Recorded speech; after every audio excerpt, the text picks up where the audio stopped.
todos los trabajadores, aunque no estén trabajando. Esto creo que también hay que destacar. Que sí están trabajando.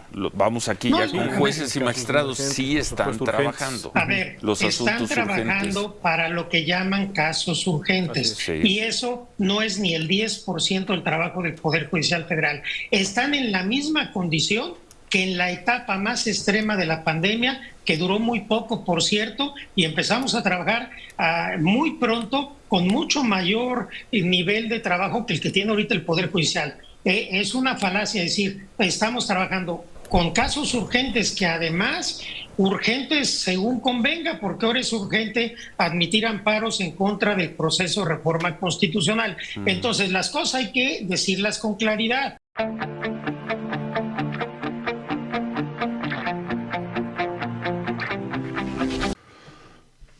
Vamos a ir a la información de última hora. Hay que recordar que hoy trabajadores del Poder Judicial tomaron el Congreso de la Nación. Más bien dicho, los trabajadores o familiares de los ministros, jueces y magistrados tomaron la sede donde se iba a aprobar la reforma, donde se iba a discutir la reforma al Poder Judicial. Además, amigos y amigas, Ricardo Monreal sale a notificar que hay otra sede alterna. Posiblemente dijo que iba a ser en la Deportivo Magdalena Mixhuca y es donde se están juntando los diputados. Pero también ahí, amigos y amigas, llegaron los paristas y bloquearon la avenida, la principal, la entrada al Deportivo. Vamos a escuchar a una de las trabajadoras del Poder Judicial que hoy amenazantemente le manda este mensaje a la presidenta electa. Y después vamos a ir al bloque que están haciendo en la vialidad, en la avenida principal del Deportivo. Vamos a escuchar a esta parista. Diálogo, escucha, que se siente a platicar con nosotros. No creo que a la señora presidenta le convenga iniciar su gestión, su mandato de 6 años, con un poder judicial de la Federación en pugna y con un país envuelto en llamas y en controversias, con observaciones de animadversión de muchos lugares del mundo, no solo de México, del mundo. Pues ya escuchamos a la señora, un país envuelto en llamas, en controversias. Amigos, hay que aclarar que este Poder Judicial ha estado paralizado y solamente ha servido para los que tienen dinero, para los que tienen millones. Porque miles y miles de mexicanos están en la cárcel sin una sentencia.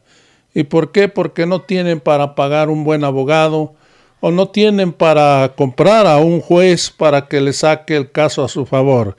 En cambio, los delincuentes de cuello blanco que deben miles y miles de millones de pesos, ahí están sueltos, sin pagar un peso. O los narcotraficantes, el Poder Judicial los suelta a cambio seguramente de miles de millones de pesos. O los sueltan, les dan amparos, les desbloquean sus cuentas. Este es el Poder Judicial, el cual la señora no menciona. Por eso el pueblo de México fue muy claro el 2 de junio, dijo claramente que sí a la reforma al Poder Judicial, porque fue una propuesta de campaña de la presidenta electa, hoy presidenta Claudia Sheinbaum. Amigos y amigas, vamos a ver cómo paralizaron la entrada del Deportivo de la Magdalena Mixhuca. Vamos a ir a este video.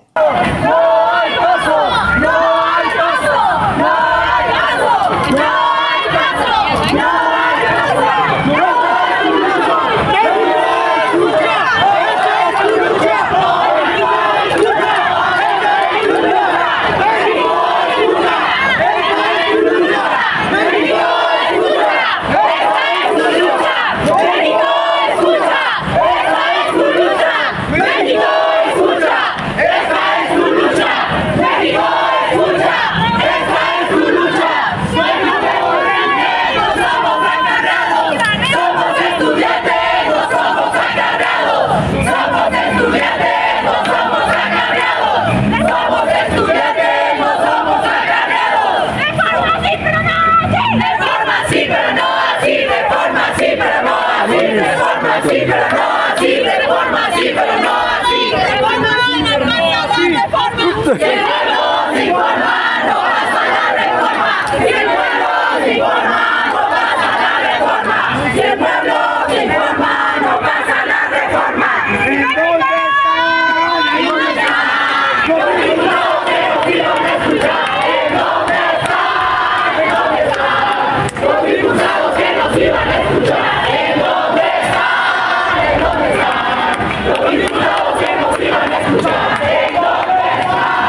Pues dicen estos paristas, trabajadores del Poder Judicial, familiares de ministros, jueces y magistrados y algunos alumnos despistados, que si el pueblo se informa no pasa la reforma al Poder Judicial.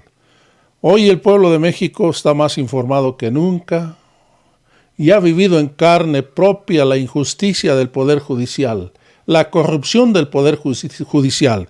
Deja tus comentarios si tú no has vivido un caso de corrupción cuando pisas en un ministerio público. Amigos y amigas, si no ofreces dinero no se te va a atender. Simplemente te miran de arriba abajo y no hay justicia. En cambio, para los que tienen millones de pesos, amigos, casi les ponen una alfombra para que pasen. Ahora sí vamos a ir a la entrevista que le hizo Ciro Gómez Leiva sobre este mismo tema de los bloqueos, de la toma del Congreso, de este mismo tema al Poder Judicial. Amigos y amigas, y enseguida vamos a seguir informando qué es lo que va a pasar en la sesión de Deportivo Magdalena Mixhuca. Hoy se va a discutir y mañana se va a aprobar. Ese es el compromiso de Morena, Partido Verde y el Partido del Trabajo. Vamos a ir a la entrevista de Ciro Gómez Leiva, Arturo Saldívar. Arturo Saldívar, buenos días. Ciro, muy buenos días. Manuel, buen día. Ministro, buen día. Pues bloqueo de los trabajadores, Arturo, para tratar de impedir que hoy se inicie el proceso para aprobar en Cámara de Diputados la reforma al Poder Judicial. Sí, es lo que estamos viendo. Realmente me parece que en los últimos días se ha tomado la decisión de radicalizar el movimiento, de utilizar pues todo lo que esté en manos de el Poder Judicial, desde paralizar las labores. Ahora ya parece que también la Corte, habrá que ver qué deciden los ministros, si van a sesionar por vía remota o no, los ministros y ministras. Y bueno, ahora este cerco al Palacio Legislativo de San Lázaro, que sin duda va a complicar, pero no me parece que vaya a detener la aprobación. Ya entiendo que se ha declarado por Ricardo Monreal que tienen previsto un recinto alterno. No sería la primera vez que se realizara la sesión y se aprobaran reformas muy importantes en un recinto alterno. Varias de las reformas, por ejemplo, más trascendentes del sexenio de Peña Nieto se aprobaron en el Centro de Convenciones de Banamex. En fin, creo que es un escenario que estamos viendo inédito, en donde un poder de los tres, que respecto al cual hay una propuesta de reforma que tiene la legitimidad constitucional y democrática, está opuesto a esa reforma de una manera pues muy tajante y no necesariamente acorde a derecho. Pero, ¿por qué no, Arturo? ¿Qué han hecho los trabajadores del Poder Judicial? Y ahora vamos con los jueces. ¿Pero qué han hecho los trabajadores que no sea legal con esta suspensión de labores? Yo quiero primero separar a los trabajadores.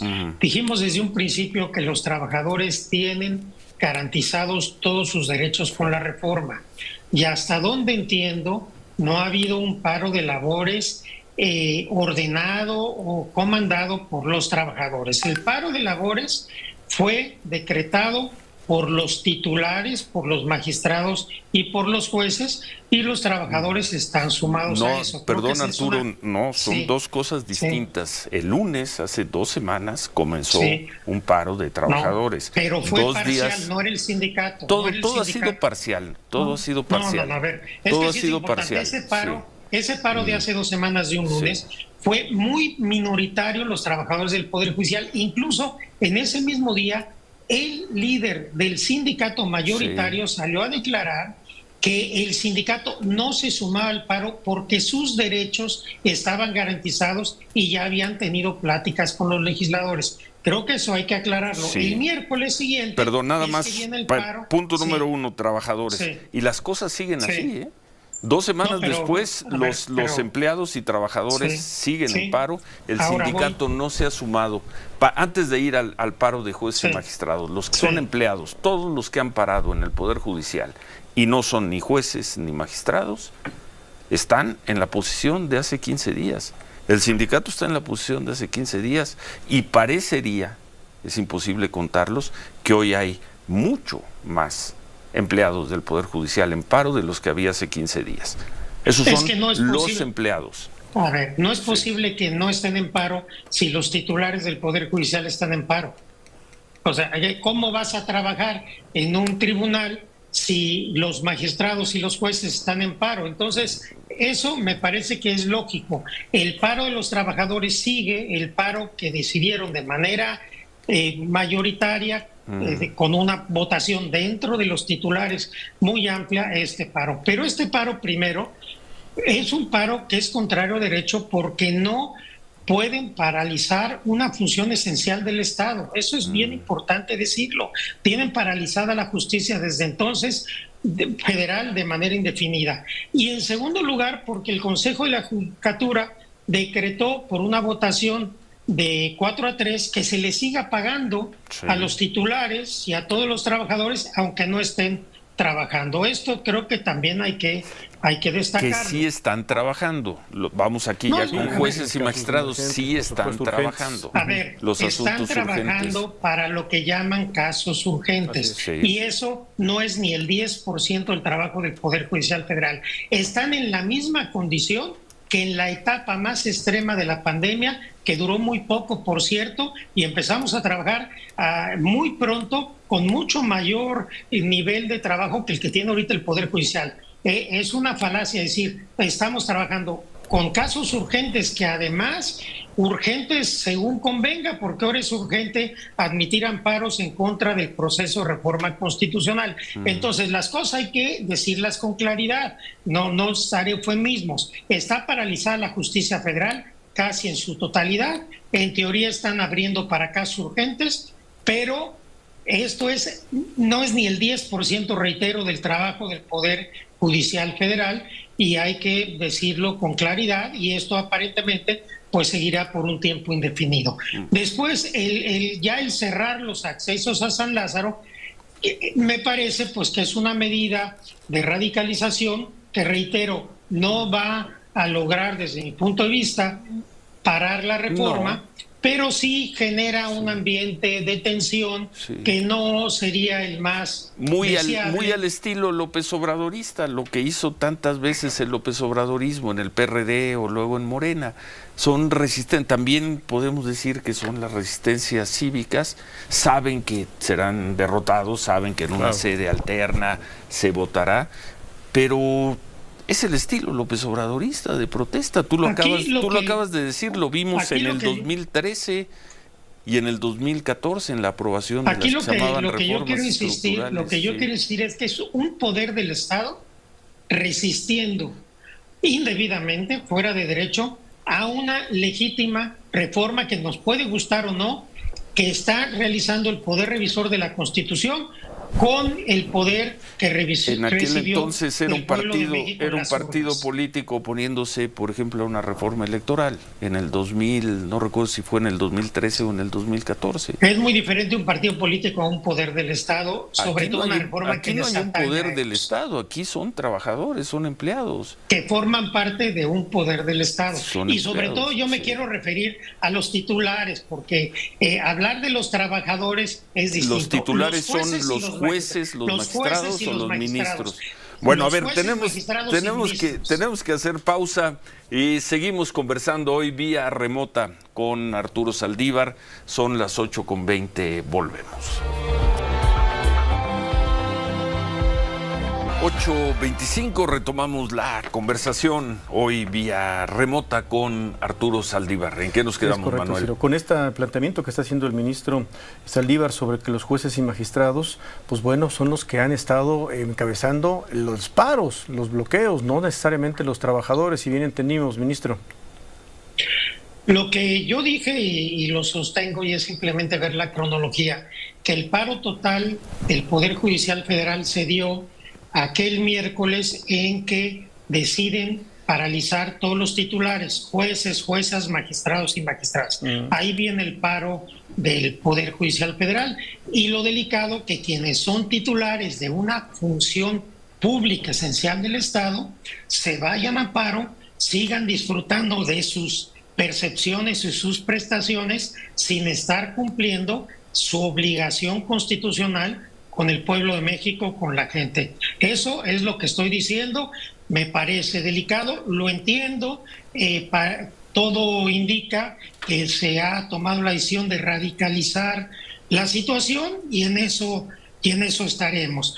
Incluso creo que también hay que platicar del tema de las suspensiones que se otorgaron para tratar de paralizar el proceso de reforma constitucional, porque creo que viéndola en el contexto de la situación inédita que estamos viviendo, no son temas menores, sino es tema altamente delicado, en que los titulares del Poder Judicial no solamente no están trabajando, porque trabajar es cumplir con todas las obligaciones que la Constitución les manda, no con casos urgentes. Y no solamente están trabajando, no solamente están cobrando, sino están ya utilizando sus atribuciones para tratar de desbarrancar una reforma que desde su punto de vista les afecta. Esto también me parece estar en un fraude a la ley y a la Constitución, usando indebidamente las atribuciones. Pongo el caso de la jueza. Ministro, nada más un apunte, porque a estas suspensiones vino un juez administrativo, si entendimos muy bien, también el fin de semana, permitiendo que estas labores se dieran a las legislativas. A suspender la suspensión. Un juez suspende y otro juez ampara. Sí. Pero eso también se lo brincan en Palacio. Yo estoy hablando de las dos suspensiones y quiero llamar la atención sobre todo la suspensión que dio la jueza. Tanto lo técnico la jueza de como Morelos. Lo fáctico, la jueza de Morelos, como lo fáctico. Vamos primero a lo fáctico. Es una jueza claramente cercanísima a la ministra Piña, ahí están todas sus redes, sus fotos, sus elogios, sus loas. Y en segundo lugar, es una jueza también vinculada ideológicamente y activamente al movimiento panista de Xóchitl Gálvez. Ahí están también sus fotos, sus posicionamientos durante la campaña, Arturo, y después de la campaña. ¿Y eso sí, qué? A ver, déjame terminar. Con ese criterio, no, ¿qué pasa, por ejemplo, con la ministra Lenia Batres? Es que hay una descalificación sistemática si te tomaste una foto con Xóchitl Gálvez o con Norma Piña. No es una foto. Vean las redes sociales de la jueza, no es una foto, es un posicionamiento a favor de ese movimiento previo a la elección posterior. Entonces, ¿cuál independencia? No es raro que esa juez de repente resulta que de esta suspensión, pero voy ahora a lo jurídico. A ver, perdón Arturo, que te interrumpa. ¿Cuál independencia? ¿Cuál independencia de la ministra de la Suprema Corte, Lenia Batres? ¿Cuál independencia con ese criterio? Ella es ministra de la Suprema Corte de Justicia. Yo estoy hablando de la juez y yo de la ministra Lenia Batres. Estoy hablando de lo que tú consideras falta de independencia. Cuando la ministra Lenia Batres dicte o vote un tema que a ustedes les parezca que no es independiente, que se analice la situación. No es el caso. Yo no estoy descalificando a la jueza per se, estoy haciendo una relación entre una jueza que ha establecido una vinculación política verbalizada claramente por ella y que después resulta que realiza un acto jurídicamente indebido, que eso es, hay que juntar las dos cosas. Y aquí quiero decir lo siguiente, voy a lo técnico, a lo jurídico. En este acuerdo, la jueza dice que está impedida, dice que tiene interés en el asunto y que conoce y es cercana a los jueces que promovieron el amparo. Y no obstante, como si se tratara de un acto en que estuviera en peligro la vida o la libertad, da la suspensión. Esto incluso podría dar lugar a una responsabilidad de tipo penal. Está resolviendo un asunto en donde dice que tiene un impedimento y está admitiendo un amparo contra reformas constitucionales que no procede y está otorgando una suspensión contra un proceso legislativo, suspensión que tampoco procede. Y que ahora está suspendida por otra, que fue un juez o una, ¿quién? El juez, administrativo, hombre. Un juez administrativo suspendió esa suspensión, permíteme el término para las personas que nos escuchan. Pero en eso estamos, en un uso que me parece faccioso de las atribuciones que están haciendo algunos titulares del Poder Judicial, y creo que esa no es la vía. Entiendo, pueden estar en contra, pueden protestar, todo lo que ustedes quieran, pero me parece que pretender que a través de amparos y suspensiones van a lograr que no se apruebe una reforma constitucional que tiene la mayoría calificada en el Congreso, no creo que se vaya a lograr, y creo que sí hay que señalar que se está haciendo un uso abusivo, indebido de las facultades de ciertos jueces y juezas. Bueno, pues lo veremos. Lo cierto es que hoy, mañana, en sede alterna, todo indica que la reforma será aprobada. No hay una sola señal en la mayoría legislativa de Morena y sus aliados en el Poder Ejecutivo. Eso ocurrirá, lo sabemos. Hoy habrá un paro simbólico, quizá hoy impidan que se sesione, se retrasará. Pero en algunas horas o en algunos días la reforma quedará aprobada, Arturo. Y hay que decir una cosa, Ciro, que no se está aprobando con prisas. Esta reforma tiene más de un año que se está discutiendo y desde el 5 de febrero se presentó la iniciativa. Lo que sucedió es que nunca se le tomó en serio. Se dijo es electorera, se apostó a que Morena no iba a tener mayoría calificada y se empezaron a preocupar el 2 de junio. Esa es la verdad, no hay ninguna prisa. Esta reforma se ha socializado desde hace más de un año en medios académicos, en medios públicos, en medios políticos, y quienes hoy se dicen afectados nunca la tomaron en serio. Una reforma que se aprobará sin leyes reglamentarias. Qué bueno que dices eso también. Lo normal, lo lógico, es que primero se aprueban las reformas constitucionales y luego las leyes reglamentarias. Por ejemplo, en la reforma judicial de 2021 se hizo exactamente lo mismo. Se aprobó primero el paquete de reformas constitucionales y después se aprobaron las leyes reglamentarias. Aquí es lo mismo. Una vez que se apruebe la reforma, en los términos en que quede al final, se vendrán a expedir las leyes reglamentarias, que por supuesto son de una enorme trascendencia, pero no hay ninguna irregularidad en aprobar una reforma sin leyes secundarias. Prácticamente todas las reformas constitucionales se aprueban sin leyes reglamentarias o secundarias, las cuales se aprueban después. Gracias, Arturo. Nos vemos suerte en donde andes. Nos vemos el martes, ojalá aquí en el estudio. Así será, Ciro. Gracias, ministro. Gracias por buen día. Son las 8:35. Hacemos una pausa, volvemos.